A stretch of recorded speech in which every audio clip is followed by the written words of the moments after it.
حضرت ابن عباس فرماتے ہیں رضی اللہ تعالی عنہ، کنت خلف النبی یوما صلی اللہ علیہ وسلم، ایک دن میں حضور کے پیچھے تھا۔ اب پیچھے ہونے سے کیا مراد ہے؟ گمان غالب یہ ہے کہ سواری پر، جس کو ردیف بھی کہتے ہیں، واللہ عالم یہ بھی ہو سکتا ہے کہ چلتے ہوئے پیچھے پیچھے چل رہے ہیں، ادب کے ساتھ۔ چچا زاد بھائی ہیں لیکن عمر میں تو بہت چھوٹے ہیں، نوجوان ہیں۔ اس کیفیت میں حضور نے اب ان سے خطاب کیا، یا غلام، اے نوجوان، اے لڑکے کہا، اے لڑکے، اعلمک کلمات، میں تمہیں تلقین کرتا ہوں چند کلمات۔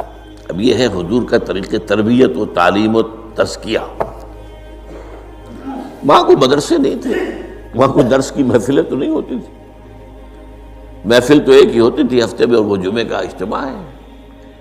باقی حضور کی صحبت ہے، فجر کی نماز کے بعد بھی آپ بیٹھے ہیں، صحابہ بھی بیٹھ گئے ہیں، کچھ گفتگو ہو رہی ہے، اسی میں تربیت، اسی میں تعلیم، اسی میں تزکیہ۔ وہ علیحدہ ذکر کے حلقے جو ہے وہ ضربے مارنے کے لیے، یہ تو نہیں تھے، یہ تو بات کی ایجاد ہے، میں تو سب مانتے ہیں کہ یہ بات کی ایجاد ہے، یہ مصنوع چیزیں نہیں۔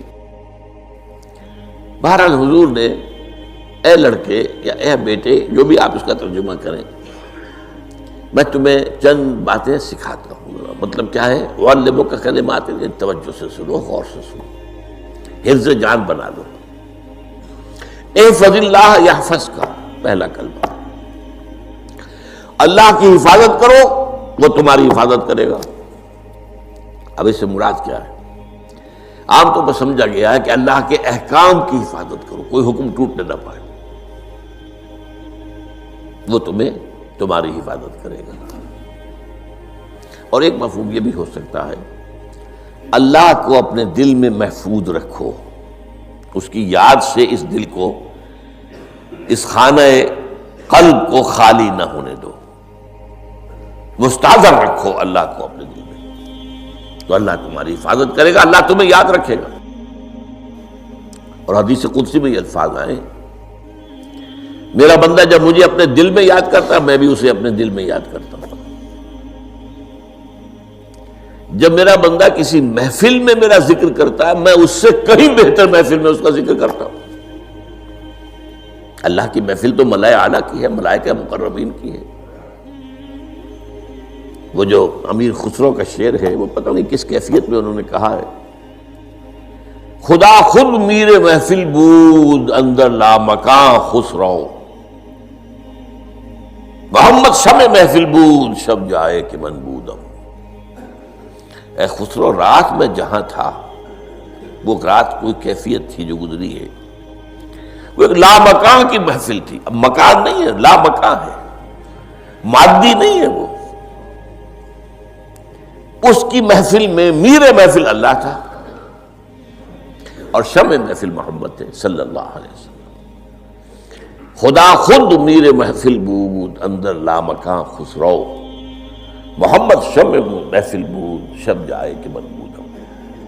بہرحال اللہ کو تم اپنے دل میں مستحضر رکھو، اللہ تعالیٰ تمہیں بھی یاد رکھے گا۔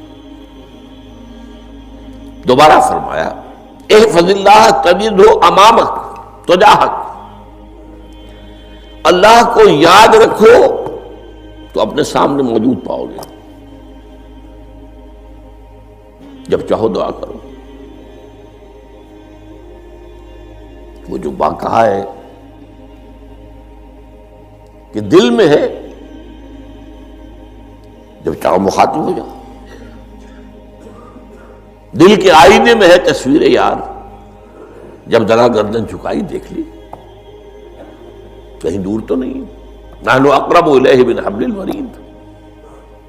تمہارے دل میں اللہ ہے تو کہاں جا رہے ہیں اس کو ڈھونڈنے کے لیے؟ اپنے دل میں۔ وہ جو بیدل نے کہا ہے، ستم استگر حوست کا شبد کہ بے سیر سر وہ سمندرا، تجھے غنچہ کم نہ دمیدہ در دل کشا بچمندرا۔ بڑے ستم کی بات ہے کہ تمہارا دل کہتا چلو ذرا باغیچے میں چلو، پھولوں کی سیر کرو، یہ گلاب کا پھول ہے، یہ موتیا ہے، یہ سیر، ستم است، بڑے ستم کی بات ہے۔ کیوں یہ ستم، کیا ہو گیا اس میں؟ ستم است گر ہوست کشد، تمہاری خواہش تمہیں کھینچتی ہے کہ بے سیر سر و سمندرا، سر و سمن ذرا ان کی سیر کرنے کے لیے آؤ۔ تجھے غنچہ کم نظر، تو خود ایک غنچہ ہے، تو خود ایک پھول ہے، اللہ کا بنایا ہوا اشرف المخلوقات۔ وہ اشرف المخلوقات سے بڑا کوئی پھول ہو سکتا ہے؟ تجھے غنچہ کم نہ دمیدہی، در دل کشا، اپنے دل کا دروازہ کھولو، بچمن درا، اس کے اندر جو چمن آباد ہے وہ کیا ہے؟ روح ہے۔ دل مسکن ہے قلب، قلب مسکن ہے روح کا۔ تو احفظ اللہ تجد ہو امامک یا تجاہک، اپنے سامنے موجود پاؤ گے۔ اذا سالت فاسأل اللہ، اب آ گیا وہ مرکزی مضمون۔ دیکھو جب مانگو اللہ سے مانگو، غیر اللہ کے سامنے ہاتھ دراز کرو ہی مت۔ ایک حدیث میں آتا، یعنی حرام نہیں ہے، دنیاوی قواعد اصول قوانین کے تحت کسی سے مدد چاہنا، کوئی سوال کرنا حرام نہیں ہے۔ وہ تو میں نے کہا کہ اس پر اصرار آپ کریں گے تو اس میں بو پیدا ہو جائے گی، بدبو پیدا ہو جائے گی شرک کی، لیکن آپ سوال کریں، مدد لیں، اسی پر دنیا قائم ہے، ایک دوسرے کے ساتھ تعاون کے ساتھ۔ لیکن اونچا مقام کیا ہے؟ کسی سے سوال مت کرو سوائے اللہ کے، یہاں تک کہ جوتے باندھنے کا تسمہ تمہیں درکار ہے تو بھی کسی سے مت مانگو، اللہ سے مانگو۔ کیا پتہ اللہ کس کے دل میں ڈال دے اور وہ آ کے تمہیں تسمہ پیش کر دے۔ ہوتا ہے ایسا، بسا اوقات ہوتا ہے۔ جو اللہ کے ساتھ لو لگا کر رکھنے والے ہیں ان کے تو ایسے واقعات ہوتے ہیں کہ دل میں ایک بات آئی اور اس کے بعد وہی بات جو ہے وہ کوئی شخص آ گیا، اس نے وہ بات پوری کر دی۔